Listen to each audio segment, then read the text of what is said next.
고등학교도 못 간 사람 처음 봐요, 저는. 추석 명절, 온 가족이 둘러앉은 식탁에서 동서가 비웃으며 내뱉은 말이었습니다. 새벽 4시부터 전을 부치고 나무를 묻힌 제 손이 그대로 멈췄습니다. 아무도 입을 열지 않았습니다. 남편도 시아버지도 형님도. 그때 부엌에서 접시를 들고 나오던 시어머니가 동서의 뺨을 내리쳤습니다. 거지 같은 년, 돈 한 푼 없으면서 유세는. 닥쳐. 거실이 얼어붙었습니다.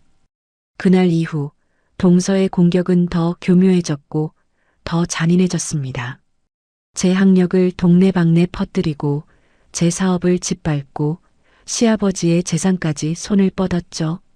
하지만 동서는 몰랐습니다. 중졸인 제 손이 어떤 걸 만들어낼 수 있는지를. 오늘의 사연 시작하기 전에 구독과 좋아요를 눌러주시면 집안에 행운이 가득하실 거예요. 저는 한은주 35살입니다. 결혼한 지 겨우 3달 된 새댁이었고 남편 재혁과 함께 맞는 첫 번째 추석이었죠. 시댁 현관문을 열자마자 명절 음식 냄새가 코끝을 감쌌습니다. 거실에는 시아버지 정수 어르신과 큰아들 재원, 그리고 동서 수빈이 먼저 와 있었습니다. 어머나, 우리 작은 동서 왔네. 어서 와요. 수빈이 소파에서 스프링처럼 튀어오르며 저를 맞았습니다. 작은 아가씨라고 불러야 할지 고민하던 찰나 수빈이 먼저 입을 열었습니다. 사실 수빈은 저보다 2살이나 어린데 말이죠. 안녕하세요, 형님. 먼저 와 계셨네요. 제가 조심스럽게 인사하자 수빈은 눈을 가늘게 뜨며 생긋 웃었습니다. 아유, 내가 형님이지 참. 새아기라 그런지 아직 입에 안 붙나 봐. 호칭 똑바로 안 하면 뼈대 있는 집안 어른들이 서운해하셔. 속이 빤히 보이는 여우짓이었지만 저는 꾹 참고 고개를 숙였습니다. 부엌으로 들어가 앞치마를 질끈 동여맸습니다. 새벽 4시부터 뜬 눈으로 밤을 지새우며 정성껏 준비해온 반찬통들을 꺼냈습니다. 전을 부치고 나무를 묻히고 잡채를 볶느라 손등에 기름이 튀어도 멈출 수가 없었죠. 그때 거실에서 까르르거리는 수빈의 웃음소리가 들려왔습니다. 시아버지 정수 어르신 앞에서 자기 자랑이 한창이더군요. 아버님, 이것 좀 보세요. 이번에 우리 대학 동문회 갔더니 글쎄, 제 바로 옆자리에 앉은 분이 누군지 아세요? 이름만 대면 다 아는 대기업 상무님이잖아요. 저보고 인맥이 장난 아니라고 다들 난리였다니까요. 시아버지 정수 어르신이 무릎을 탁 치며 좋아하셨습니다. 허허, 역시 우리 큰 며느리는 노는 물이 달라. 수빈이가 들어오고 나서 우리 집안 품격이 확 올라갔어. 저는 지글거리는 팬 위에서 전을 뒤집으며 그 소리를 다 듣고 있었습니다. 모르는 척하려 해도 자꾸만 가슴 한구석이 욱신거렸죠. 드디어 명절 상이 차려지고 온 가족이 둘러앉았습니다. 밥을 먹던 수빈이 갑자기 젓가락을 내려놓더니 저를 빤히 쳐다봤습니다. 근데 동서는 학교 동창회 같은 거 안 가요? 요즘은 그런 인맥이 다 돈이고 실력인데. 제가 당황해서 입술을 떼기도 전에 수빈이 말을 가로챘습니다. 아차차, 내 정신 좀 봐. 내가 깜빡했네. 동서는 고등학교도 못 나왔다면서요? 아이고, 그럼 동창회고 뭐고 부를 사람도 없겠구나. 세상에, 나는 살다 고등학교도 안 나온 사람은 처음 봐서 그래요. 요즘 세상에 중졸이 어디 흔한가 안 그래요, 여보? 식탁 위가 찬물을 끼얹은 듯 조용해졌습니다.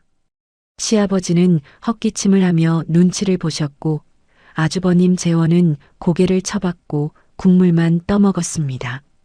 제 옆에 앉은 남편 재혁은 얼굴이 벌개진 채 숟가락만 꽉 쥐고 입 한 번긋 못하더군요. 제 손등 위로 눈물이 툭 떨어질 것 같아 무릎 위에 둔 두 손을 피가 안 통할 정도로 꽉 쥐었습니다. 바로 그 순간이었습니다. 부엌에서 과일 접시를 들고 나오던 시어머니 복순 여사님이 그 말을 그대로 들어버린 겁니다. 어머니의 얼굴이 순식간에 시퍼렇게 변하더니 들고 있던 접시를 식탁에 쾅 소리가 나게 내려놓으셨습니다. 그리고는 벼락같이 수빈의 앞으로 다가가더니 찰싹 매운 손날이 수빈의 뺨을 그대로 갈겨버렸습니다. 이 입방정이 아주 풍년이구나. 어디서 못돼 먹은 버릇이야? 이 거지 같은 년이 돈 한 푼 없으면서 어디서 유세를 떨어. 당장 그 주둥이 닥치지 못해. 거실은 순식간에 얼음장처럼 굳었습니다. 수빈은 뺨을 감싸 쥔 채 눈이 휘둥그레졌고 곧바로 으앙 하고 울음을 터뜨리며 남편 재원 뒤로 숨었습니다. 아주버님 재원이 벌떡 일어나 소리를 질렀습니다. 어머니, 이게 대체 무슨 짓입니까? 아무리 그래도 며느리 얼굴에 손을 대시다니요. 시아버지 정수 어르신도 삿대질하며 거들었습니다. 임자, 미쳤어? 네가 지금 제정신이야? 어른이 돼서 할 짓이 따로 있지. 복순 어머니는 눈 하나 깜짝 안 하고 시아버지를 매섭게 쏘아보더니 횡하니 부엌으로 들어가 버리셨습니다. 남편 재혁은 그제야 제 손을 잡아 끌고 안방으로 들어갔습니다. 문이 닫히자마자 저는 재혁의 손을 뿌리쳤습니다. 당신 왜 한마디도 안 했어? 저 여자가 나를 벌레 보듯 무시하는데 왜 가만히 있냐고. 재혁이 기어들어가는 목소리로 변명했습니다. 아니, 자리가 자리잖아. 내가 나서면 싸움만 더 커질까봐 그랬지. 싸움이 커지면 어때서? 내가 거기서 얼마나 비참하고 창피했는지 당신은 몰라. 내 가슴에 대못이 박히는 건 안 보이냐고. 방 밖에서는 수빈의 통곡 소리와 아주버님이 시아버지에게 따지는 고함이 담장을 넘을 기세로 들려왔습니다. 저는 고개를 떨구고 제 손을 내려다봤습니다. 새벽부터 쉬지 않고 전을 부치느라 기름독이 오르고 나물 다듬다 칼에 베인 상처가 가득한 이 투박한 손. 이 집구석에서 내 정성은 아무짝에도 쓸모없는 것 같아 서러움이 북받쳤습니다. 추석 연휴 이틀째 되는 날 결국 수빈과 아주버님은 짐을 싸서 도망치듯 서울로 올라가 버렸습니다. 시아버지 정수 어르신이 혀를 차며 어머니에게 윽박질렀습니다. 임자, 고집 그만 피우고 큰 며느리한테 전화해서 사과해. 집안 꼴이 이게 뭐야. 동네 창피하게. 그러자 어머니가 설거지하던 물을 콱 잠그며 돌아보셨습니다. 사과? 내가 왜? 잘못한 년이 빌어야지. 매 맞은 년이 상전이야? 나 죽어도 사과 못하니까 꿈도 꾸지 마쇼. 어머니가 등을 획 돌려버리자 거실엔 차가운 침묵만 남았습니다. 남은 연휴 동안 저는 시어머니와 단둘이 부엌대기처럼 뒷정리를 했습니다. 어머니는 그 난리가 났는데도 수빈의 이름은 단 한 번도 꺼내지 않으셨습니다. 그러다 슬쩍 깍두기 하나를 제 입에 넣어주시며 말씀하셨죠. 이 깍두기 네가 담근 거지? 간이 아주 딱 맞네. 맛있다. 그 무뚝뚝한 한마디가 왜 그리 가슴에 박히던지. 저는 말없이 고개만 끄덕이며 그릇을 닦았습니다. 어머니의 거친 목소리가 그날따라 세상에서 가장 포근한 이불처럼 느껴졌습니다. 연휴가 끝나고 집으로 돌아온 밤 저는 쉽게 잠들지 못했습니다. 천장을 보고 누워 있으니 옛날 생각이 주마등처럼 스쳐 지나갔습니다. 중학교 3학년 겨울 아버지가 보증을 잘못 서는 바람에 우리 집은 풍비박산이 났습니다. 어머니는 제가 12살 때 이미 세상을 떠나셨고 저는 아버지와 단둘이 빚쟁이들을 피해 반지하 방을 전전했죠. 고등학교에 못 간 건 공부를 못해서가 아니었습니다. 단돈 30만 원, 그 입학금이 없어서 포기한 거였습니다.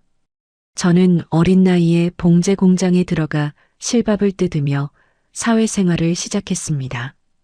공장에서 2년, 식당에서 3년, 세탁소에서 4년. 남들 공부할 때 저는 손에 굳은 살이 박이도록 일했습니다. 어디를 가든 일머리가 좋다는 소리를 들었고 식당 사장님은 저 없으면 장사 안 된다며 레시피까지 다 맡기셨죠. 내 힘으로 당당하게 먹고 살아왔다고 스스로를 다독였는데 수빈의 독설 한마디가 제가 10수년간 쌓아온 자부심을 무너뜨렸습니다. 며칠 뒤 남편 재혁의 휴대폰으로 아주버님의 문자가 왔습니다. 엄마가 수빈이한테 정식으로 사과하게 해. 안 그러면 우리 앞으로 명절에 집 안 내려간다. 재혁이 한숨을 쉬며 휴대폰을 내려놓았습니다. 은주야, 형네랑 완전히 등 돌리면 우리 엄마만 중간에서 힘들어져. 어머니 설득 좀 해봐. 저는 남편을 가만히 쳐다봤습니다. 모욕을 당한 건 나인데 왜 우리가 빌어야 하는 건지 기가 막혔습니다. 하지만 저 때문에 어머니가 아들 내외와 인연이 끊길까봐 마음이 무거워졌죠. 결국 제가 먼저 어머니께 전화를 드렸습니다. 어머니, 저 때문에 집안 분위기 망쳐서 정말 죄송해요. 제가 부족해서. 그러자 어머니가 제 말을 뚝 끊으며 호통을 치셨습니다. 예, 너 그게 무슨 소리냐? 내가 할 말 한 건데 네가 왜 미안해해? 너 어디 가서 기죽지 마라. 배운 거 많다고 유세 떠는 년보다 제 손으로 밥 벌어먹고 사는 네가 100번 1000번 훌륭해. 그런 소리 다시는 꺼내지도 마, 알았어? 전화를 끊고 나니 눈물이 왈칵 쏟아졌습니다. 친정엄마 없이 외롭게 자란 저에게 시어머니는 어느새 진짜 우리 엄마가 되어가고 있었습니다. 저는 옆에 있던 재혁의 손을 꼭 잡으며 말했습니다. 우리 어머니한테 정말 잘하자. 세상에 이런 분 없다. 어머니의 생신은 12월 초였습니다. 저는 그날부터 어머니가 제일 좋아하시는 음식이 뭔지 재혁에게 꼬치꼬치 물어가며 비밀 수첩에 적기 시작했습니다. 이번 생신상만큼은 세상에서 가장 화려하게 차려드리고 싶었거든요. 가락시장에서 제철 재료를 직접 골랐습니다. 식당에서 배운 한정식 차림 기술을 총동원해 12가지 반찬 구성을 짰죠. 백화점 선물 세트 같은 건 엄두도 못 냈지만 제 손으로 할 수 있는 최선을 다하고 싶었습니다. 생신 전날 밤 재혁이 잠든 뒤 혼자 거실에 앉아 오래된 앨범을 꺼냈습니다. 중학교 졸업식 날 교복을 입고 아버지와 찍은 사진 한 장이 전부였습니다. 아버지는 비쩍 마른 얼굴로 억지 미소를 짓고 있었죠. 빚을 다 갚고 5년 전 지병으로 돌아가실 때까지 아버지는 단 한 번도 저에게 미안하다는 말을 하지 못한 과묵한 사람이었습니다. 저도 아버지를 닮았습니다. 참고 삼키는데 너무 익숙해져 버렸죠. 생신 당일 새벽 5시 12가지 반찬과 소고기 미역국, 직접 빚은 송편까지 찬압에 담아 재혁의 차에 실었습니다. 시댁 현관에 도착하자마자 눈에 들어온 건 거실 테이블 위에 놓인 백화점 케이크 박스와 한우 선물 세트였습니다. 수빈이 먼저 와 있었습니다. 시아버지 정수 어르신 앞에 앉아 차를 따르고 있었죠. 제가 찬압을 들고 들어서자 수빈이 힐끗 쳐다봤습니다. 아, 역시 정성이 제일이죠. 돈으로 못 사는 거니까. 칭찬 같았지만 칭찬이 아니었습니다. 시아버지와 재원이 수빈의 한우 세트에 감탄하는 사이 복순 어머니가 부엌에서 나와 제 찬압을 열었습니다. 이걸 언제 다 했어? 이게 진짜 밥상이지. 어머니가 반찬 하나하나를 살피며 고개를 끄덕였습니다. 그 모습을 본 수빈의 표정이 순간 굳었죠. 저는 어머니의 반응에 안도하면서 밥상을 차리기 시작했습니다. 식사 자리에서 수빈이 시아버지에게 말했습니다. 아버님, 저 요즘 재무설계사 자격증 공부하고 있어요. 역시 공부는 기본기가 있으니까 수월하더라고요. 시아버지가 젓가락을 내려놓으며 말했습니다. 수빈이는 역시 똑똑해. 우리 집안에 이런 며느리가 있으니 든든하다. 수빈이 제 쪽으로 고개를 돌렸습니다. 언니도 뭐 하나 배워보는 게 어때요? 요즘 검정고시 학원도 많다던데. 복순 어머니의 숟가락 든 손이 멈췄습니다. 저는 어머니의 손을 식탁 아래에서 살짝 잡았습니다. 이번만은 참겠다는 뜻이었죠. 어머니가 저를 한번 보더니 숟가락을 다시 들었습니다. 식사 뒤 설거지를 하면서 수빈과 단둘이 부엌에 남게 됐습니다. 수빈이 접시를 닦으며 말했습니다. 언니, 아까 기분 나빴으면 미안. 근데 진심이에요. 검정고시라도 따놓으면 나중에 애 낳고 학교에서 엄마 학력 쓸 때 덜 창피하잖아요. 사과하는 척하면서 더 깊이 찌르는 말이었습니다. 저는 떨리는 손으로 그릇을 헹구며 대답했습니다. 걱정해줘서 고마워. 그게 제가 할 수 있는 전부였습니다. 돌아오는 차 안에서 재혁이 말했습니다. 수빈이 말이 꼭 나쁜 뜻은 아니었을 수도 있어. 저는 아무 대답도 하지 않고 창밖을 봤습니다. 재혁도 더 이상 말을 잇지 못했죠. 집에 도착해서도 무거운 침묵만 두 사람 사이에 흘렀습니다. 그로부터 열흘쯤 뒤 동네 마트에서 장을 보다가 낯익은 얼굴을 마주쳤습니다. 재혁 회사 동료 상철의 아내 정아였습니다. 정아는 반갑게 인사하다가 말을 망설이더니 휴대폰을 꺼냈습니다. 은주 씨, 이거 혹시 몰라서 알려주는 건데요. 정아가 보여준 건 동네 인터넷 카페 게시물이었습니다. 화면에는 이런 내용이 적혀 있었죠. 시어머니가 작은 며느리 편만 드는데 그 며느리가 중졸이라 불쌍해서 그런 거래요. 수빈이었습니다. 집안에서만 무시한 게 아니라 동네에까지 제 학력을 퍼뜨리고 다녔던 겁니다. 정아가 휴대폰을 주머니에 넣으며 말했습니다. 나는 이런 거 보면 못 참아서 글 올린 사람한테 확인도 안 된 남의 사생활 올리지 말라고 댓글 달았어요. 고마웠지만 그 순간 마트 안에 있는 사람들의 시선이 전부 저를 향하는 것 같았습니다. 장바구니를 내려놓고 주차장으로 나와 한참을 서 있었습니다. 그날 밤 재혁에게 말했습니다. 수빈이가 동네에 내 학력 퍼뜨리고 다녔어. 재혁이 이를 악물었습니다. 뭐? 진짜? 정아 씨가 카페 게시물까지 보여줬어. 재혁이 한참을 가만히 있다가 입을 열었습니다. 내가 형한테 얘기하면 더 커질 수 있으니까 조금만 참아줘. 참아줘. 또 그 말이었습니다. 도대체 언제까지 참아야 하는 거야? 당신은 매번 참으라고만 하잖아. 결혼하고 처음으로 재혁에게 크게 소리를 질렀습니다. 재혁은 입을 다물었고 저는 베란다로 나가 문을 닫았습니다. 12월의 차가운 바람이 얼굴을 때렸지만 속에서 타오르는 것은 식지 않았습니다. 그날 이후 사흘 동안 재혁과 필요한 말 외에는 대화가 끊겼습니다.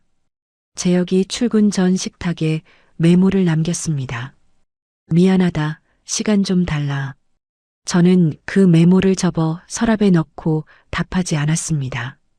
혼자 있는 시간에 검정고시 학원을 인터넷으로 찾아봤지만 월 수강료가 40만 원이라는 걸 보고 화면을 닫았습니다.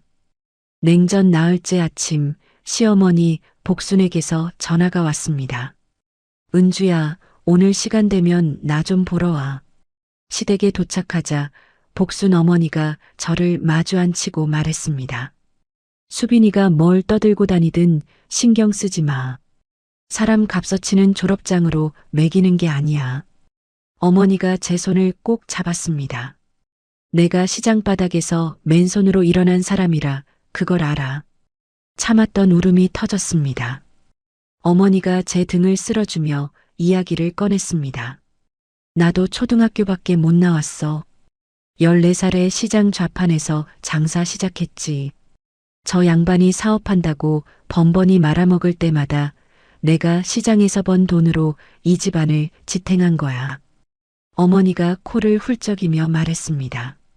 배운 사람들이 잘하는 건 입으로 떠드는 것뿐이야. 진짜 센 사람은 손으로 먹고 사는 사람이다. 그제야 알았습니다. 어머니가 왜 그토록 제 편을 드는지, 그 뿌리가 어디에 있는지를요. 돌아가는 버스에서 어머니의 말을 곱씹었습니다. 집에 도착해 재혁에게 먼저 말을 꺼냈습니다. 당신한테 화풀이해서 미안해. 하지만 앞으로 참으라는 말은 하지 마. 재혁이 고개를 끄덕였습니다. 알았어. 다음에는 내가 직접 나설게. 사흘간의 냉전이 끝났습니다. 하지만 수빈은 멈추지 않고 있었습니다. 수빈은 시아버지 정수에게 주 2회 전화를 걸어 안부를 묻고 인삼 제품을 택배로 보내고 있었죠. 시아버지는 추석 때 복순 어머니가 수빈의 뺨을 때린 일을 여전히 못마땅하게 여기고 있었고, 수빈의 명문대 학벌을 맹신하는 시아버지에게 수빈이 꺼내는 재무 이야기는 전문가의 조언처럼 들렸을 겁니다. 어느 주말 재혁이 형 재원에게 전화를 걸었습니다. 형, 수빈 씨가 은주학력을 동네에 퍼뜨리고 다닌 거 알아? 전화 너머로 재원의 목소리가 들렸습니다.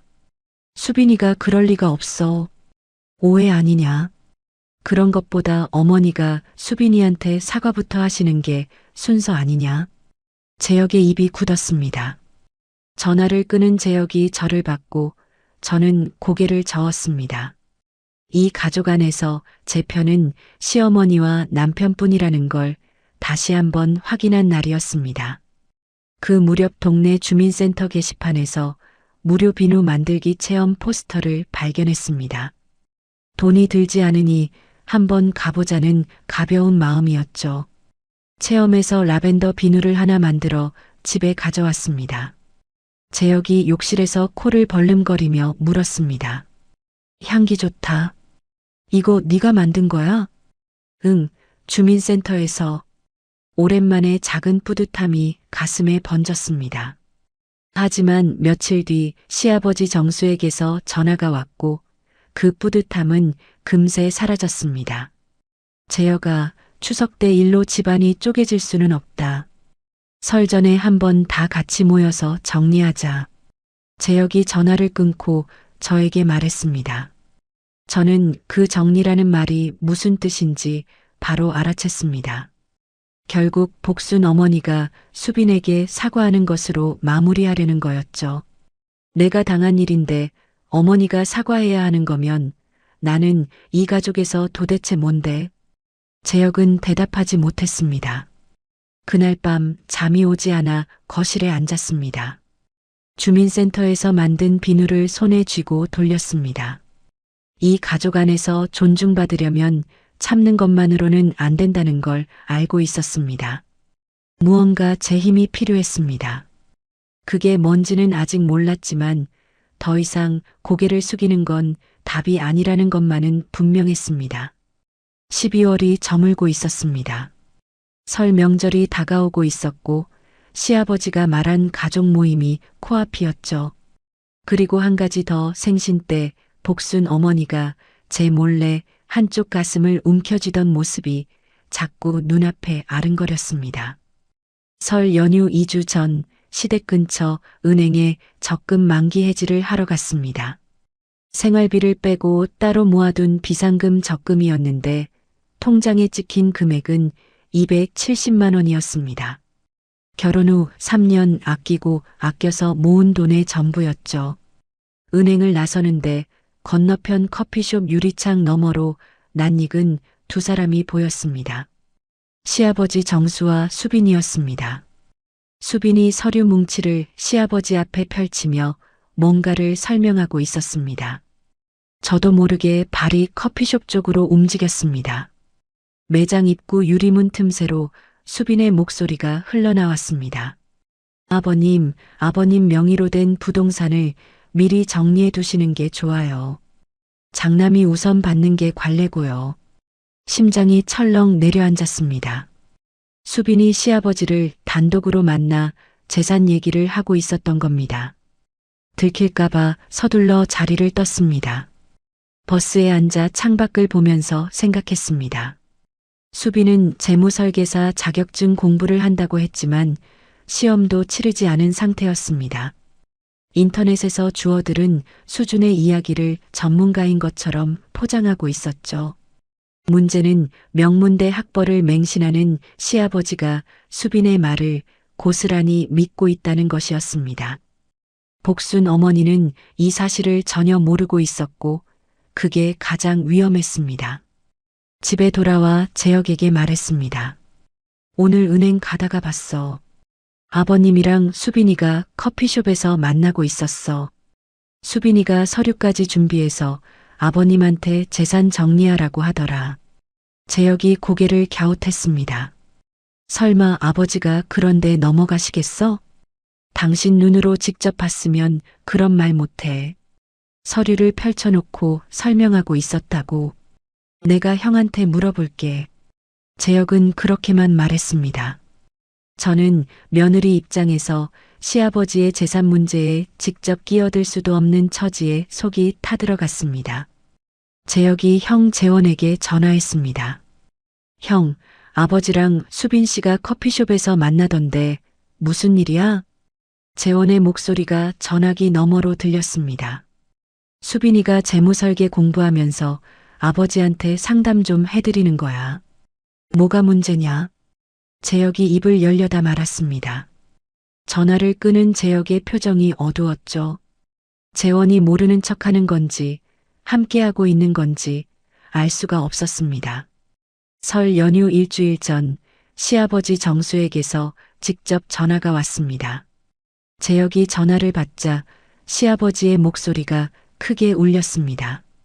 수빈이 말이 맞는 것 같다. 장남한테 아파트 한 채는 미리 넘겨놓으려고. 세금 문제도 있으니 빨리 정리하는 게 좋다더라. 재혁이 시댁으로 달려갔습니다. 아버지, 어머니와는 상의하신 거예요? 시아버지가 손을 저었습니다. 내 어머니 몸이 안 좋으니 이런 걸로 신경 쓰게 하지 마라. 재혁이 돌아와서 전해준 말을 듣고 저는 확신했습니다. 수빈이 복순 어머니가 아닌 시아버지 쪽만 노린 건 다 계산이었습니다. 그날 밤 인터넷 등기소에서 시아버지 명의의 부동산 등기부등본을 떼봤습니다. 정수 어르신 명의로 아파트 한 채와 시장 근처 소형 상가 한 칸이 등기되어 있었습니다. 재혁이 말한 적이 있었죠. 그 아파트는 복순 어머니가 시장에서 번 돈이 절반 넘게 들어간 거라고. 어머니 동의 없이 이전되는 건 말이 안 됐습니다. 하지만 법적으로 어디까지 막을 수 있는지 저는 알 수가 없었습니다. 설 연휴 이틀 전이었습니다. 시어머니 복순이 시장에서 쓰러졌다는 연락이 왔습니다. 단골 채소가게 사장님이 119에 신고해서 대학병원 응급실로 실려갔다고 했습니다. 재혁과 택시를 타고 병원으로 달려가는 동안 생신 때 복순 어머니가 한쪽 가슴을 살짝 움켜쥐던 모습이 눈앞에 떠올랐습니다. 왜 그때 알아채지 못했을까? 택시 안에서 무릎 위에 주먹을 풀 수가 없었습니다. 응급실에서 의사가 설명했습니다. 심장 쪽 문제입니다. 꽤 오래전부터 증상이 있으셨을 겁니다. 수술이 필요하지만 지금은 중환자실에서 안정을 취하셔야 합니다. 면회 시간에 산소 마스크를 쓰고 누워있는 어머니의 얼굴을 봤습니다. 시장에서 좌판을 벌이고 고함을 지르고 수빈의 뺨을 때리던 그 사람이 이렇게 작아 보일 수 있다는 게 믿기지 않았습니다. 다리에 힘이 풀려 복도 의자에 주저앉았고 재혁과 나란히 앉아 첫밤을 새웠습니다. 다음 날 아침 재원과 수빈이 병원에 도착했습니다. 수빈이 병실 앞에서 눈물을 보였습니다. 어머니가 이렇게 위험하신 줄 정말 몰랐어요. 저는 수빈의 눈물을 보면서도 아무 말 하지 않았습니다. 재원이 의사를 붙잡고 수술 비용과 입원 기간을 물었습니다. 복도로 돌아온 재원이 중얼거렸습니다. 이거 비용이 만만찮겠다. 재원 옆에서 수빈이 재원의 귀에 뭔가를 속삭이는 게 보였습니다. 무슨 말인지는 들리지 않았지만 저는 그 장면을 놓치지 않았습니다. 복순 어머니가 일반 병실로 옮겨진 지 사흘 뒤 수빈이 다시 병원에 왔습니다. 이번에는 혼자가 아니었습니다. 시댁 큰고모를 데리고 온 겁니다. 큰고모는 시댁 친척 중에서 목소리가 가장 크고 무슨 일이든 장남 중심으로 돌아가야 한다고 믿는 사람이었죠. 큰고모가 병실 복도에서 말했습니다. 어머니가 이렇게 아프신데 병원비는 어떻게 할 거냐? 장남인 재원이가 부담이 크겠구만. 저는 참다 못해 입을 열었습니다. 고모님, 어머니 의식도 아직 온전히 돌아오지 않으셨는데 지금 돈 이야기를 하시면 어떡합니까? 수빈이 저를 똑바로 쳐다보며 말했습니다. 형편이 안 되시면 가만히 계세요. 원래 이런 건 아는 사람들끼리 정리하는 거예요. 큰고모가 팔짱을 끼며 말했습니다. 재원이가 장남이니 부모 재산 관리하는 게 맞지. 작은 쪽에서 이래라 저래라 할 일이 아니다. 재혁이 고모에게 말했습니다. 고모, 그건 어머니가 결정하실 일입니다. 하지만 재혁의 목소리는 작았고 큰고모의 기세에 묻혀버렸습니다. 저는 주먹을 꽉 쥔 채 병실 문 앞에 서 있었습니다. 문 안에 누워있는 복순 어머니가 지금 깨어 있었다면 이 상황을 가만두지 않았을 겁니다. 큰고모와 수빈이 떠난 뒤 재혁이 병원 옥상으로 저를 데려갔습니다. 형수가 고모까지 끌고 온 거 보면 이건 계획적이야. 나도 이제 가만히 있으면 안 되겠다. 재혁이 처음으로 상황의 심각성을 인정했습니다. 하지만 당장 뭘 어떻게 해야 하는지는 둘 다 몰랐습니다. 지금 저에게 할 수 있는 일은 하나뿐이었습니다. 어머니 곁을 지키는 것. 그날부터 매일 병원에 출퇴근하며 간병을 시작했습니다. 세면 도구를 챙기고 병원 밥 대신 직접 죽을 쑤어 날랐습니다. 어머니의 땀을 닦고 몸을 뒤집어드리고 밤에는 간이 침대에서 잤습니다. 같은 병실 환자의 보호자가 물었습니다. 딸이세요? 며느리입니다. 요즘 세상에 이런 며느리가 있다니. 간병 나흘째 복순 어머니가 눈을 떴습니다. 산소 마스크 너머로 저를 알아보더니 갈라진 목소리로 말했습니다. 은주야, 네가 왜 여기서 고생이냐? 어머니 빨리 나으셔야죠. 저 혼자 그 집안 어떻게 버텨요? 어머니가 약하게 웃었습니다. 저는 어머니의 마른 손을 잡으며 이 사람만은 지키겠다고 다짐했습니다. 하지만 의사가 말한 수술비가 머릿속을 떠나지 않았습니다. 건강보험을 적용하고도 병실비와 간병 비용까지 합치면 800만 원 가까이 필요했습니다. 통장에 남은 270만 원으로는 턱없이 부족했죠. 일자리를 구해야 했습니다. 오전 간병을 마치고 오후에 과거 일했던 세탁소와 식당에 전화를 돌렸습니다. 세탁소 사장님이 말했습니다. 은주야, 미안한데 지금 사람이 꽉 차서 어렵다. 식당 두 곳도 비슷한 대답이었습니다. 병원 로비 벤치에 앉아 휴대폰을 내려놓았습니다. 며칠 전 병원에서 시댁으로 가는 길에 본 건물 1층의 안내문이 머릿속에 떠올랐습니다. 천연비누 공방 직원 모집. 주민센터 체험에서 비누를 만들었을 때의 손끝 감각이 되살아났습니다. 내일 오후에 한번 가보기로 했습니다. 그날 밤 병원 간이 침대에서 어머니의 심장 소리를 재는 기계 소리를 들으며 누워 있었습니다. 재혁이 퇴근 후 병원에 와서 간병을 교대했습니다.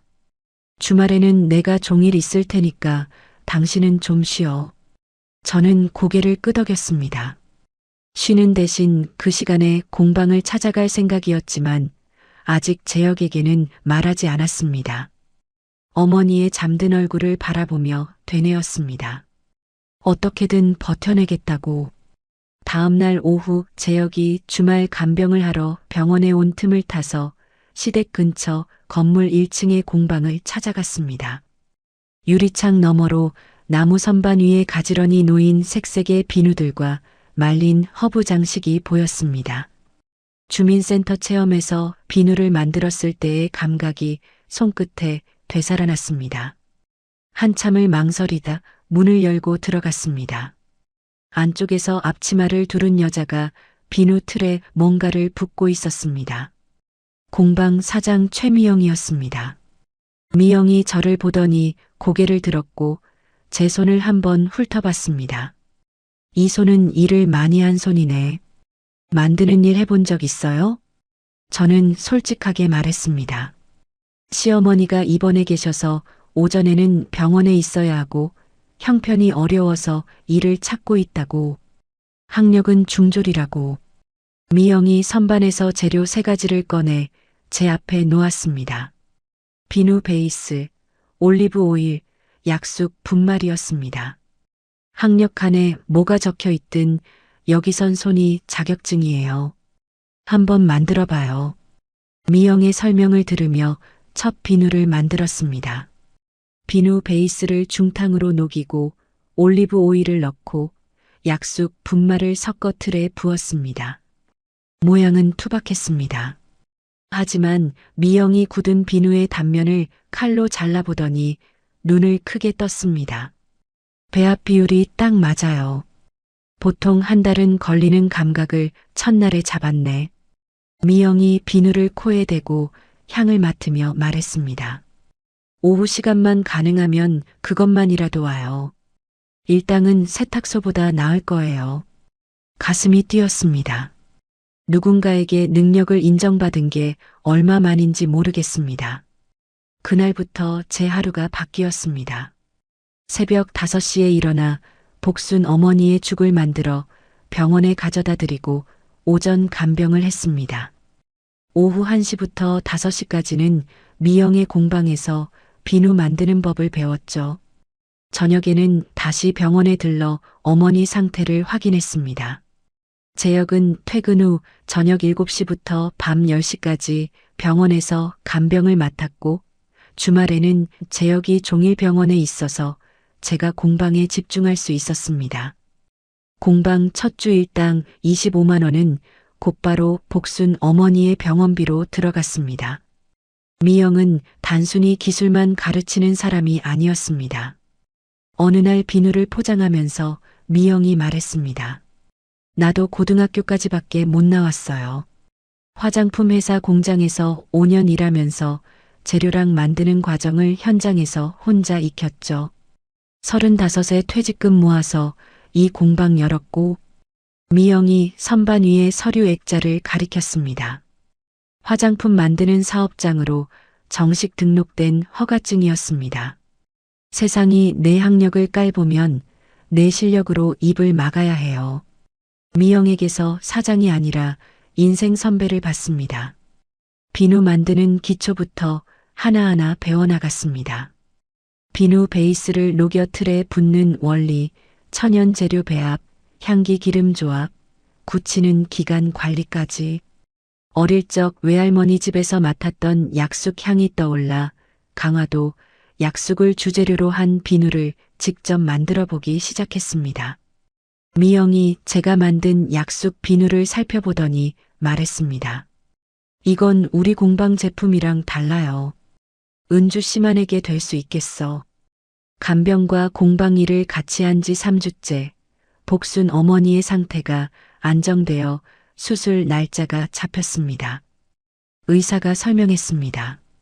건강보험 적용해도 본인이 내실 금액이 300만 원 정도 됩니다. 거기에 병실비, 간병기간 비용까지 합치면 800만 원가량 예상하셔야 합니다. 통장에 남은 돈은 70만 원이었습니다. 재혁이 회사의 급여를 미리 받을 수 있는지 알아보겠다고 했지만 그것만으로는 모자랐습니다. 재혁이 형 재원에게 전화했습니다. 형, 어머니 수술비 반반 나누자. 이틀 뒤 돌아온 대답은 이랬습니다. 수빈이랑 상의해봤는데 우리도 지금 여유가 없다. 어머니 보험 확인해봐라. 백화점 한우 세트는 사면서 수술비는 못 낸다는 말이었습니다. 복순 어머니의 보험을 확인하러 시댁에 갔다가 알게 된 사실이 있었습니다. 시아버지 정수가 본인 이름으로 가입해뒀던 어머니의 보험을 몇 년 전에 해지해버린 겁니다. 사업 자금이 필요했다면서요. 저는 미영에게 상황을 털어놓았습니다. 미영이 작업대에서 손을 멈추고 저를 봤습니다. 내가 200만 원 빌려줄게. 급한 불부터 끄자. 그건 안 돼요. 사장님한테 그런 부담을 드리면. 부담이 아니라 투자야. 은주 씨 비누가 팔리면 그때 갚아. 미영이 봉투를 건네며 웃었습니다. 결국 그 돈을 받았습니다. 제역의 회사 선지급금 300만 원과 합쳐 수술 예치금을 마련했고 나머지는 병원과 나눠내기로 했습니다. 미영에게 약속했습니다. 반드시 제 힘으로 갚겠다고. 2월 초 복순 어머니의 수술이 끝났습니다. 회복실에서 나온 어머니가 마취에서 깨어나 가장 먼저 제 손을 잡았습니다. 가방에서 공방에서 만든 약숙 비누 하나를 꺼내 어머니 손에 쥐어드렸습니다. 어머니가 코에 대고 향을 맡더니 약하게 웃었습니다. 향기 좋다, 우리 은주. 그 한마디에 몇 주간의 피로가 한꺼번에 밀려왔지만 이 길이 틀리지 않았다는 확신이 들었습니다. 수술 뒤 입원 기간 동안 미영의 권유로 제 약숙 비누를 공방 진열대에 5개 내놓았습니다. 공방 단골 중에 현정이라는 분이 있었습니다. 인터넷 블로그에 생활 후기를 올리는 동네 주부였는데 비누를 하나 사간 뒤 블로그에 글을 올렸습니다. 강화 약숙 수제 비누, 향이 깊고 피부가 촉촉해진다. 그 글을 본 사람들이 공방에 전화를 하기 시작했고 5개가 3일 만에 다 팔렸습니다. 미영이 빈 진열대를 보며 말했습니다. 이건 우리 공방 물건이 아니라 은주 씨 이름으로 키워야 해. 인터넷 쇼핑몰에 올려봐요. 제역의 도움으로 스마트 스토어를 열었습니다. 제역은 회사에서 배운 걸로 재고 관리표를 만들고 상품 사진을 찍어줬습니다. 저는 비누 하나하나에 강화도 약숙 이야기와 제 이야기를 손글씨로 적은 작은 카드를 넣었습니다. 첫 주문 10개가 들어온 날 포장하는 손이 떨렸습니다. 제 이름으로 무언가를 파는 것이 이렇게 벅찬 일인 줄 몰랐습니다. 2월 중순 복순 어머니가 퇴원했습니다. 병원비 나눠내는 잔액이 250만 원 남아 있었지만 스마트 스토어에 하루 서너 건씩 주문이 들어오고 있었습니다. 이 속도를 유지하면 반년 안에 미영에게 빌린 돈과 병원비를 다 갚을 수 있겠다는 계산이 섰습니다. 퇴원하는 어머니를 부축해 택시에 태우며 말했습니다. 어머니, 저 요즘 비누 만들어서 팔고 있어요. 나중에 보여드릴게요. 어머니가 제 팔을 잡으며 말했습니다. 그래, 네가 만든 거면 뭐든 잘 될 거다. 어머니가 시댁에서 요양을 시작하면서 간병 부담이 줄었습니다. 오전 10시부터 오후 5시까지 공방에서 온종일 일할 수 있게 됐죠. 미영은 비누 만드는 기술뿐 아니라 재료값 계산하는 법, 포장 꾸미는 법, 택배 보내는 절차까지 하나하나 알려줬습니다. 그런데 수비는 멈추지 않고 있었습니다. 어머니가 입원해 있는 동안에도 수비는 시아버지 정수에게 계속 연락을 하고 있었습니다. 어머니 수술비까지 들었으니 재산을 빨리 정리해서 현금으로 바꿔놓는 게 낫다는 논리였죠. 시아버지는 수빈의 명문대 학벌을 전문가 수준으로 믿고 있었고 점점 더 기울어지고 있었습니다. 어느 날 저녁 인터넷에서 부동산 매물을 검색하다가 눈이 멈췄습니다.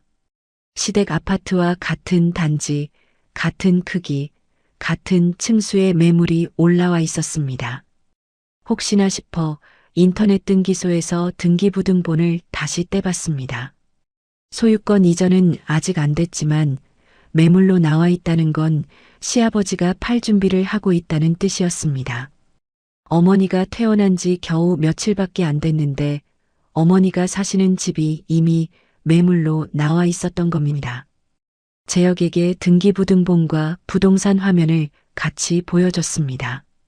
재혁의 얼굴이 굳었습니다. 이건 어머니한테 말씀드려야 해. 하지만 수술 직후 회복 중인 어머니에게 이런 이야기를 꺼내면 건강이 나빠질 수 있었습니다. 어머니가 좀 더 나으시면 그때 말씀드리자. 3월 초까지만 기다리자. 재혁이 고개를 끄덕였습니다. 그날 밤 미영의 공방 한쪽에 있는 제 작업 공간에서 내일 보낼 주문 비누를 포장했습니다.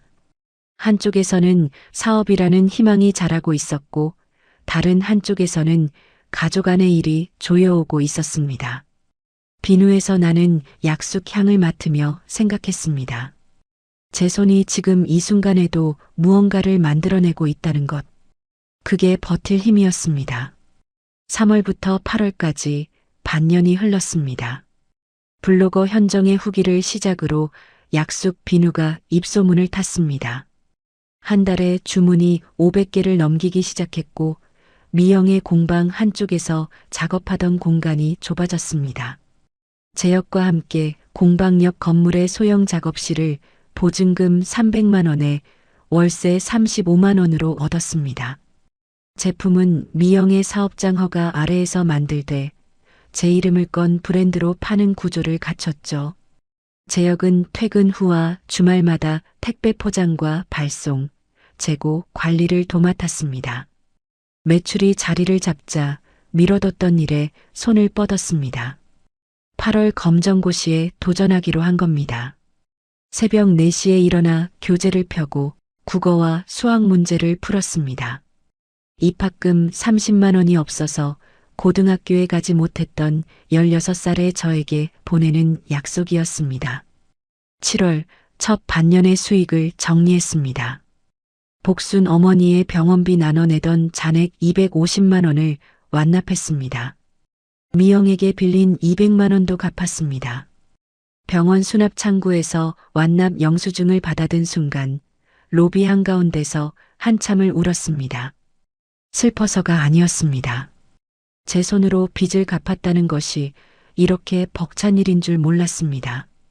저녁에 시댁을 찾아가 요양 중인 복순 어머니에게 말했습니다. 어머니, 병원비 다 냈어요. 어머니가 이불 위로 손을 뻗어 제 손을 잡았습니다. 그래, 우리 은주 고생 많았다. 어머니의 손에 힘이 돌아와 있었습니다. 수술 직후 종이장처럼 얇던 그 손이 아니었습니다. 8월 검정고시 시험 전날 밤 작업실에서 포장을 마치고 새벽 2시까지 기출문제를 풀다 잠이 들었습니다. 다음 날 시험장에 연필 한 자루와 지우개 하나만 들고 들어갔습니다. 2시간 반 동안 문제를 풀었습니다. 2주 뒤 합격 통보를 확인하고 합격증을 출력했습니다. 그 종이를 들고 시댁으로 달려갔습니다. 어머니가 합격증을 받아들고 한참 동안 들여다봤습니다. 글씨 위를 손가락으로 천천히 짚더니 말했습니다. 이건 네가 너한테 주는 선물이다. 중학교 졸업 이후 17년 만이었습니다. 그날 저녁 재혁이 퇴근길에 작은 케이크를 사들고 작업실로 왔습니다. 비누 상자들 사이에 케이크를 놓고 둘이 마주 앉았습니다. 재혁이 케이크 뚜껑을 열며 말했습니다. 내가 당신 옆에서 제대로 못해줘서 미안해. 앞으로는 다르게 할게. 지금부터라도 그렇게 해주면 돼. 재혁의 눈이 붉어져 있었습니다. 저는 케이크 위에 초에 불을 붙이며 이 사람이 달라지고 있다는 걸 느꼈습니다. 미안함만이 아니라 형네 앞에서 더 이상 물러서지 않겠다는 각오가 그 눈에 들어 있었습니다. 이 무렵 삶의 여러 조각이 제자리를 찾아가고 있었습니다. 사업은 매달 커졌고 어머니는 산책까지 할 수 있을 만큼 회복됐고 재혁과의 사이도 다시 단단해졌습니다. 무엇보다 저 자신이 달라졌습니다. 더 이상 중졸이라는 세 글자에 짓눌리지 않았습니다. 하지만 아직 끝나지 않은 일이 있었습니다. 시아버지 명의의 아파트 매물건은 그대로였습니다. 3월 초에 어머니께 말씀드리기로 했던 약속은 차일피일 미뤄졌고 어머니 건강이 나아지는 게 눈에 보이니까 자꾸 다음으로 넘기게 됐습니다. 그리고 수빈이 조용해진 것이 마음에 걸렸습니다. 추석 이후 반년 넘게 아무 움직임이 없었습니다. 폭풍 전에 바람이 멈추는 것 같은 느낌이었죠. 9월 초 그 느낌이 맞았다는 걸 알게 됐습니다. 스마트 스토어의 상품평을 확인하는데 지난 2주 사이에 별점 1점짜리 후기가 쏟아져 있었습니다. 비위생적입니다. 제조시설이 의심됩니다. 자격증도 없는 사람이 이런 걸 만들어 팔아도 되는 건가요? 피부에 트러블이 생겼습니다. 환불 요청합니다. 한두 개가 아니었습니다. 후기를 남긴 계정들을 하나하나 눌러봤습니다. 대부분 만든 지 일주일도 안 된 새 계정이었습니다. 자연스러운 불만이 아니었습니다. 누군가 의도적으로 한 겁니다. 후기들을 읽어가는데 한 가지 눈에 띄는 게 있었습니다. 여러 계정이 같은 시간대에 몰아서 글을 올렸고 문장을 쓰는 방식이 비슷했습니다. 그중 한 계정의 이름이 수빈이 자주 쓰는 영어 이름 앞글자 조합과 겹쳤습니다. 확신은 없었지만 머릿속에 떠오르는 얼굴은 하나뿐이었습니다. 같은 주에 작업실로 구청 공문이 날아왔습니다. 화장품 관련 민원 접수에 따른 현장 점검 통보. 종이를 든 손이 떨렸습니다. 제 작업실은 미영의 사업장 허가 아래에서 제품을 만들고 있었기 때문에 근본적인 법 문제는 없었지만 작업실이 공방과 별도 공간이라 허가 범위에 포함되는지가 확인 대상이 됐습니다. 점검 통보만으로도 상황은 충분히 나빠졌습니다. 악성 후기 때문에 주문 취소가 하루에 10건 넘게 쏟아졌습니다. 미영에게 급히 전화했습니다. 사장님, 구청에서 점검 나온다는 공문이 왔어요. 미영이 공문 내용을 듣더니 말했습니다. 내 사업장에 은주씨 작업실을 시설 확장으로 추가 등록하면 돼요. 서류 준비하자. 서류를 갖추면 점검은 넘길 수 있었습니다. 하지만 이미 망가진 평판은 서류로 돌릴 수 없었습니다. 매출이 뚝 떨어졌고 이번 달 작업실 월세와 재료비를 동시에 내기 어려운 상황이 됐습니다. 저는 악성 후기를 남긴 계정들의 패턴을 정리해서 미영에게 보여줬습니다. 미영이 화면을 보다가 말했습니다. 이건 혼자 해결할 수 있는 문제가 아니에요. 내가 아는 변호사가 있는데 인터넷 쪽 일을 해본 사람이에요. 한번 만나봐요. 미영이 소개해준 사람은 변호사 윤재였습니다. 변호사 윤재를 만난 건 9월 둘째 주였습니다. 미영이 함께 자리해줬고 저는 악성 후기 캡처 화면과 계정 패턴을 정리한 자료를 테이블 위에 펼쳤습니다. 윤재가 자료를 한 장씩 넘기며 말했습니다. 법원에 정보 공개를 요청하면 후기를 쓴 사람이 계정 만들 때 쓴 휴대폰 번호를 확인할 수 있습니다. 다만 법원 결정까지 6주 정도 걸려요. 6주요? 빠르게 처리해도 그 정도는 잡으셔야 합니다. 윤재가 다음 자료를 넘기며 말했습니다. 시댁 재산권도 말씀하셨죠. 부부가 함께 모은 재산은 한쪽이 혼자 처분할 수 없습니다. 시어머니께서 동의하지 않으셨으면 법적으로 막을 수 있어요. 저는 고개를 끄덕이며 정리했습니다. 악성 후기권은 법원에 맡기고 재산권은 복순 어머니가 직접 나서야 한다는 것. 더 이상 미룰 수 없었습니다. 사무실을 나와 미영에게 말했습니다. 사장님, 구청 점검 서류도 준비해야 하고 어머니한테도 재산 얘기를 드려야 하고 동시에 해야 할 일이 너무 많아요. 미영이 제 어깨를 잡으며 말했습니다. 서류는 내가 맡을게. 은주 씨는 어머니한테 집중해. 점검은 약 2주 뒤였습니다. 미영은 자기 사업장 허가에 제 작업실을 시설 확장으로 추가하는 서류를 준비하기 시작했고, 저는 재료, 성분 증명서와 작업실 위생관리 기록을 정리했습니다. 그 주말 시댁을 찾아갔습니다. 복순 어머니는 거실 소파에 앉아 텔레비전을 보고 있었습니다. 산책도 하시고 밥도 혼자 드실 수 있을 만큼 회복된 상태였죠. 저는 어머니 옆에 앉아 휴대폰을 꺼냈습니다. 어머니, 드릴 말씀이 있어요. 등기부등본 화면과 부동산 매물 화면을 나란히 보여드렸습니다. 시아버지 정수가 수빈의 말을 듣고 아파트를 매물로 내놓은 것, 장남 재원에게 재산을 미리 넘기려는 계획이 진행 중인 것을 하나하나 설명드렸습니다. 어머니의 표정이 변하지 않았습니다. 한참 화면을 들여다보더니 휴대폰을 내려놓고 말했습니다. 그래, 그 양반이 결국 그 짓을 했구나. 예상보다 훨씬 차분한 목소리였습니다. 어머니, 알고 계셨어요? 알지는 못했지. 근데 그 양반이 그럴 사람이라는 건 알고 있었어. 어머니가 방으로 들어가 서랍에서 통장 2개를 꺼내 보여줬습니다. 하나는 어머니 이름으로 된 적금이었고, 하나는 보험 증서였습니다. 오래전 따로 챙겨둔 것이었죠.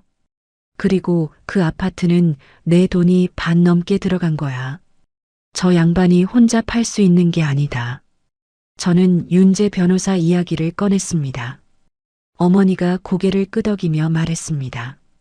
그 변호사한테 전화 상담 한번 해보마. 근데 은주야, 이 싸움은 내가 한다. 너는 내 사업에 집중해.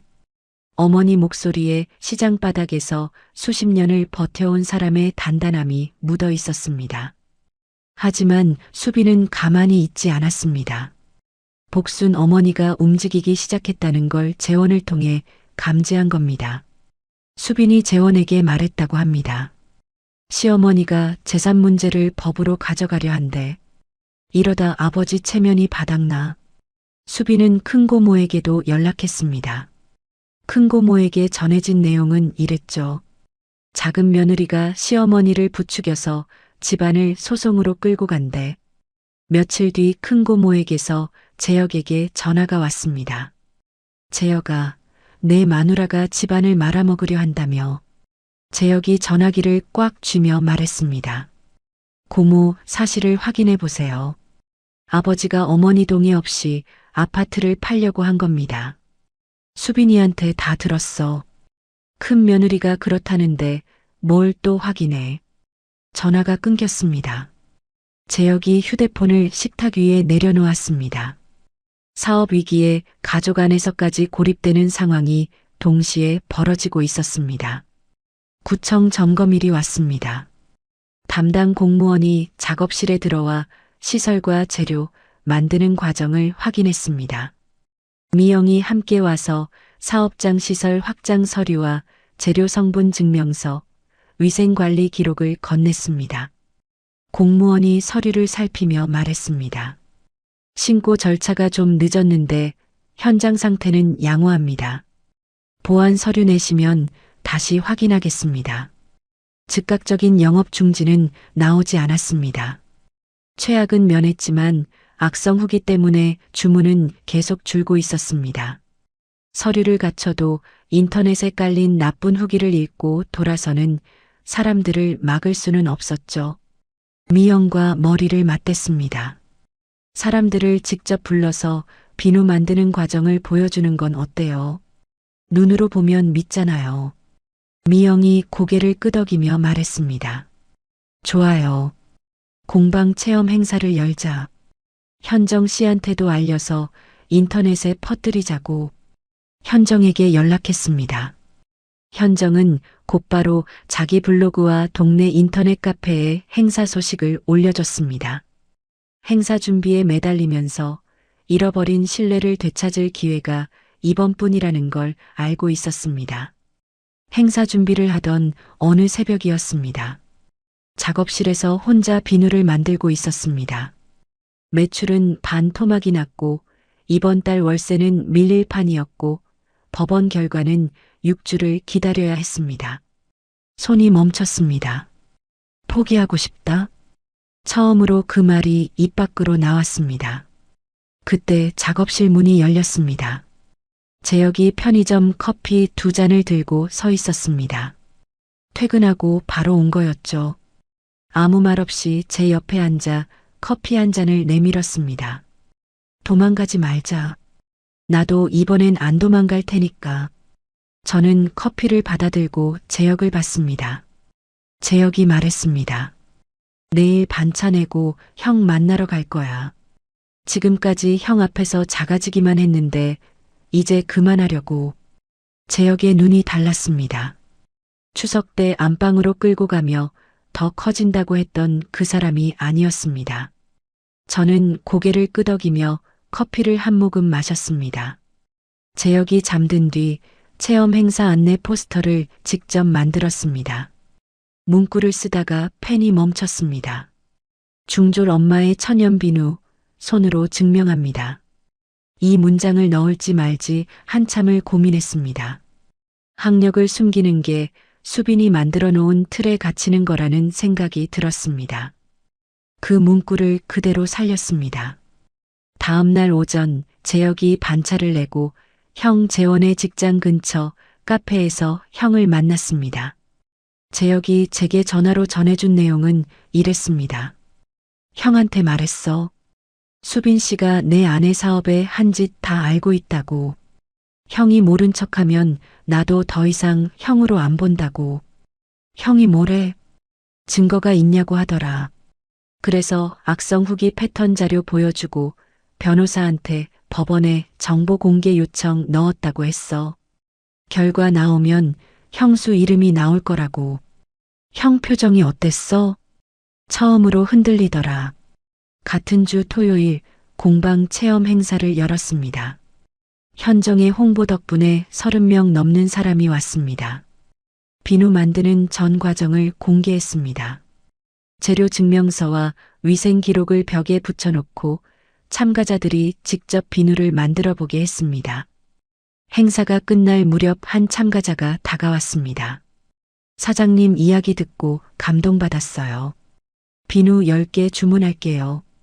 현정은 행사 현장을 그 자리에서 바로 블로그에 올렸습니다.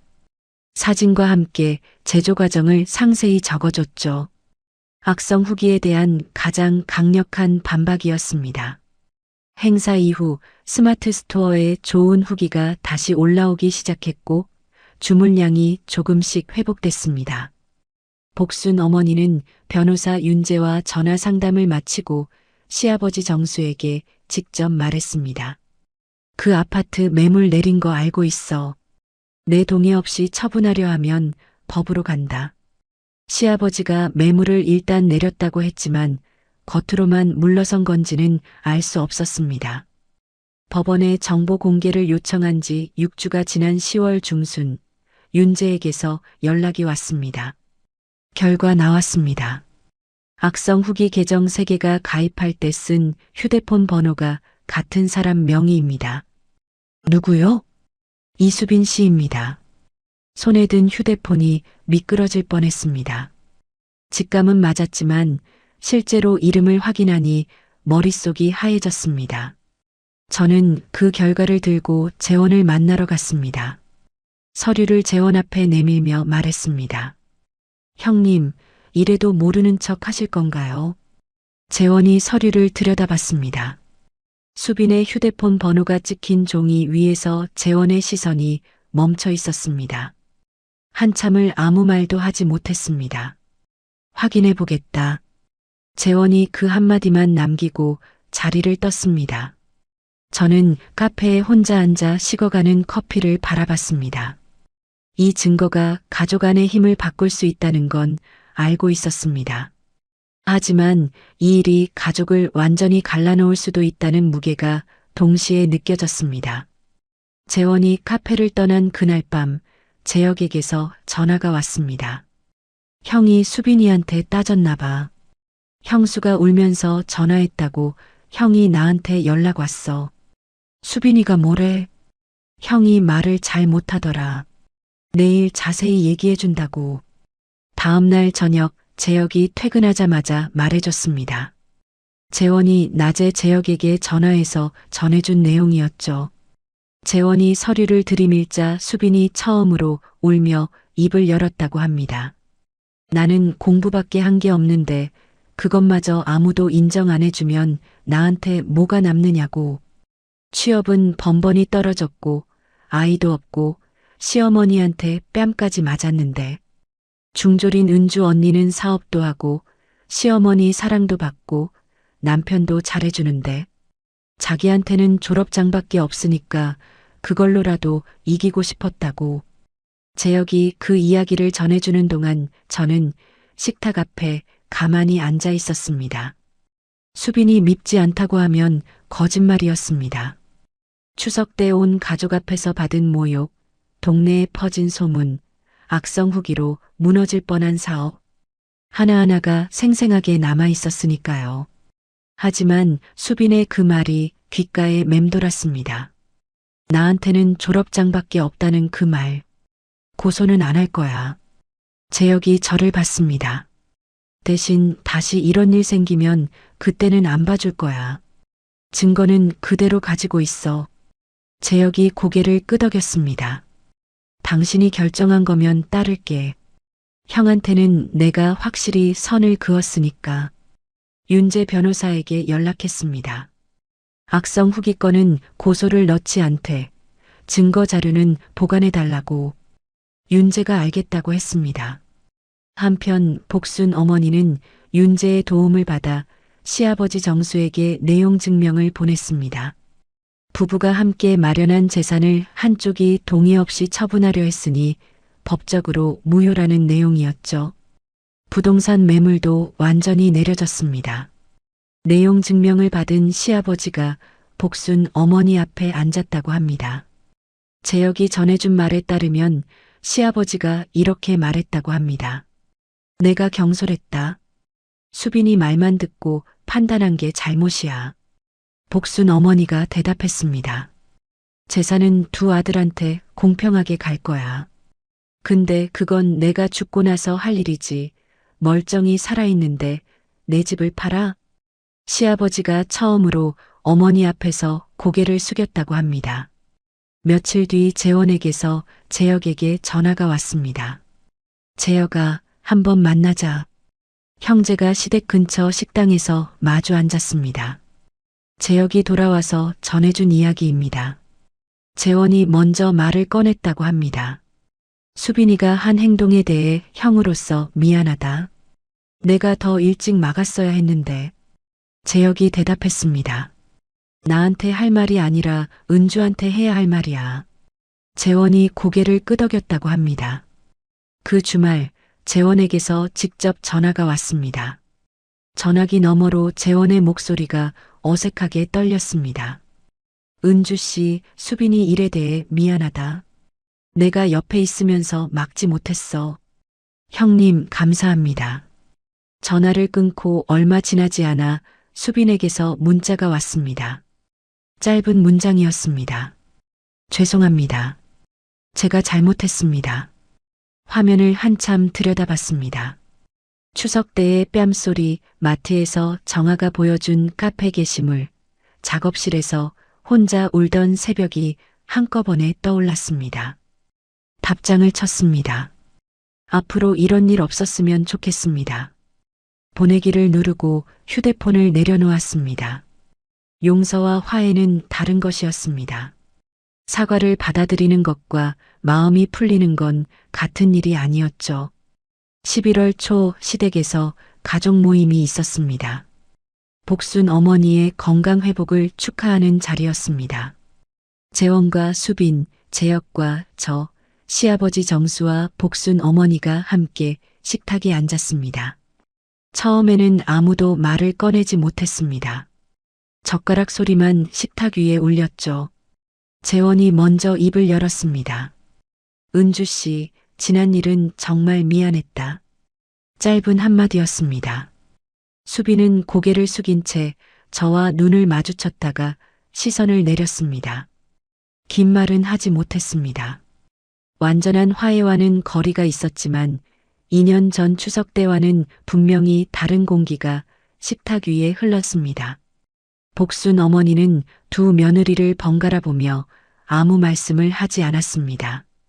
다만 식탁 아래에서 제 손을 꼭 잡아주셨죠.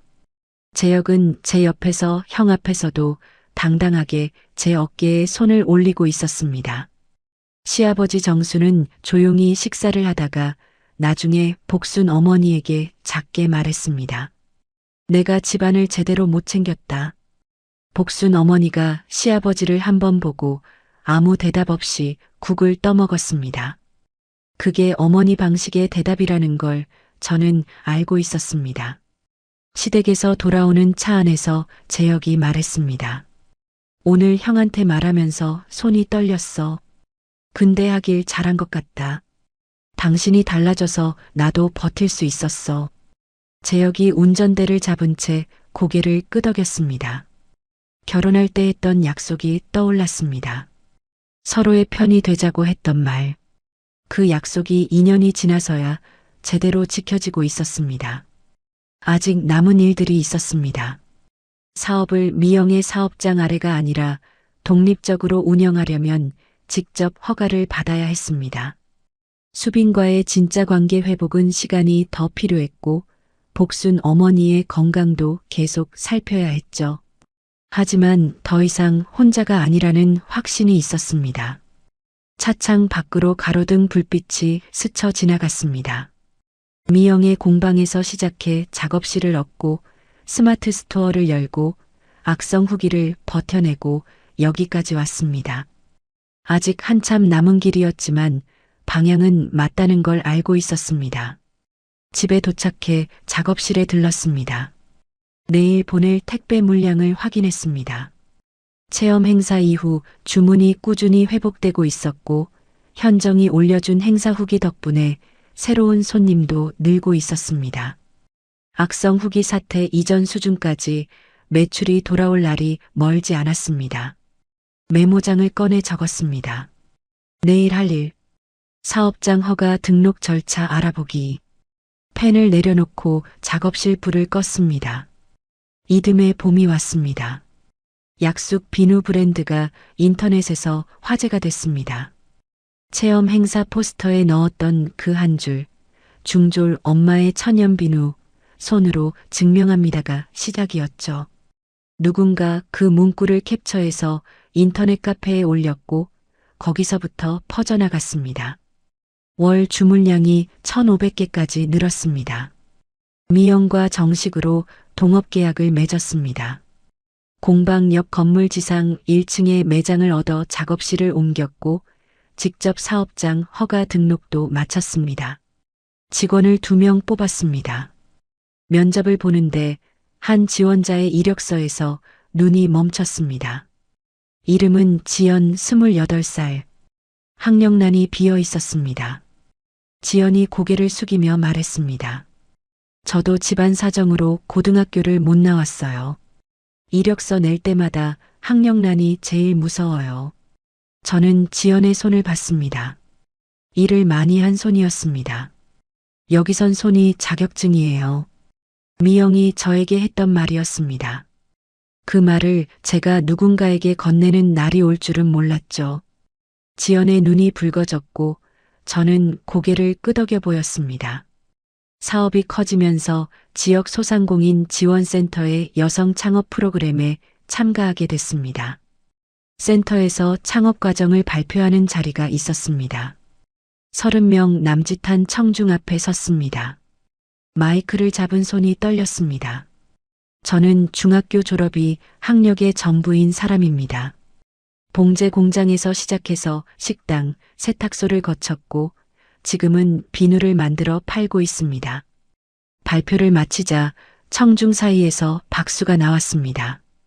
그 자리에 지역 신문 기자가 한 명 앉아 있었습니다. 며칠 뒤 신문에 기사가 실렸습니다. 학력 대신 손재주로 일어선 여성 사업가. 기사 옆에 제 사진이 박혀 있었습니다. 작업실에서 비누를 만들고 있는 모습이었죠. 그 기사를 동네 인터넷 카페에 정아가 올렸습니다. 시댁 동네에도 퍼졌습니다. 2년 전 수빈이 퍼뜨린 중졸 며느리라는 말이 이제는 완전히 다른 의미로 돌아온 겁니다. 어느 일요일 시댁 근처 대형마트에서 장을 보다가 큰 고모를 마주쳤습니다. 큰 고모가 먼저 다가왔습니다. 병원 복도에서 작은 쪽에서 이래라 저래라 할 일이 아니다라고 했던 바로 그 사람이었죠. 은주야, 너 신문에 난 거 봤다. 대단하더라. 큰 고모가 장바구니를 내려놓으며 말했습니다. 내가 전에 너한테 한 말은 미안하게 됐다. 고모님 괜찮습니다. 지난 일이에요. 속으로는 복잡한 감정이 올라왔습니다. 하지만 더 이상 그 감정에 붙잡히고 싶지 않았습니다. 마트를 나오면서 생각했습니다. 2년 전 이 마트에서 정아가 카페 게시물을 보여줬을 때 주차장에서 한참을 서 있었던 그때의 저와 지금의 저는 같은 사람이면서 다른 사람이었습니다. 추석이 다가왔습니다. 작업실에서 지영과 함께 시댁 가족 전원에게 보낼 비누 선물 세트를 포장했습니다. 비누마다 강화도 약속 이야기와 감사 인사를 적은 손글씨 카드를 넣었습니다. 복순 어머니에게 드릴 비누의 카드에는 이렇게 썼습니다. 어머니가 잡아주신 손 덕분에 여기까지 왔습니다. 수빈에게 보낼 비누 앞에서 펜이 멈췄습니다. 한참을 고민하다가 짧게 적었습니다. 수빈 씨 건강하세요. 그게 지금 제가 쓸 수 있는 전부였습니다. 추석 당일 2년 전 모든 것이 시작되었던 시댁 거실에 다시 온 가족이 모였습니다. 이번에는 밥상이 달랐습니다. 15가지 반찬에 사업 수익으로 장만한 한우 갈비찜이 가운데 놓였습니다. 2년 전 수빈의 백화점 한우 세트 앞에서 제 찬압이 초라해 보였던 그 식탁이었죠. 수빈이 먼저 다가왔습니다. 언니, 비누 하나만 더 주면 안 돼요? 쓰던 거 다 써서. 어색한 말투였습니다.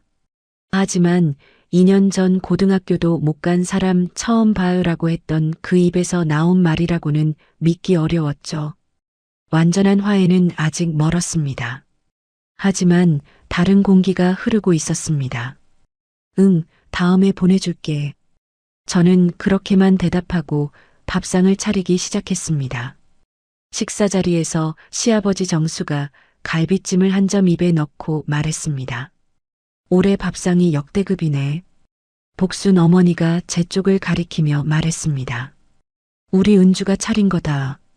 올해는 사업도 하고 밥상도 차리고 바쁜 사람이야. 어머니의 목소리에 자랑이 묻어 있었습니다. 재원이 저를 보며 말했습니다. 은주 씨, 일 관련해서 도울 거 있으면 말해. 내가 할 수 있는 건 돕겠다. 재혁이 제 옆에 앉아 있었습니다. 더 이상 우유부단하지 않은 얼굴이었죠. 재혁이 자연스럽게 제 어깨에 손을 올렸습니다. 2년 전에는 안방으로 도망쳤던 그 손이었습니다. 저녁 뒷정리를 마치고 복순 어머니와 단둘이 마당에 나왔습니다. 가을 저녁 바람이 불었습니다. 어머니가 마당 앞을 바라보며 말했습니다. 은주야, 나는 내 며느리가 자랑스럽다. 세상이 뭐라 해도 내 손으로 해낸 거다. 저는 2년 전 이 마당을 떠올렸습니다. 첫 추석, 수빈에게 모욕을 당하고 안방에서 울었던 그날. 복순 어머니가 수빈의 뺨을 때리고 시아버지한테 미친년 소리를 들으면서도 저를 감싸던 그날. 그 뒤로 병원에서, 공방에서, 법원 서류 앞에서, 새벽 작업실에서 버텨온 날들이 한꺼번에 지나갔습니다. 16살에 입학금이 없어 고등학교에 가지 못하고 봉제 공장으로 갔던 저. 식당에서 세탁소에서 묵묵히 손을 놀리던 저. 수빈의 비웃음 앞에서 고개를 숙이던 저. 병원 로비에서 혼자 울던 저. 그 모든 저에게 해주고 싶은 말이 하나 있었습니다. 괜찮아. 내 손으로 다 해낼 수 있어. 가을바람이 볼을 스쳤습니다.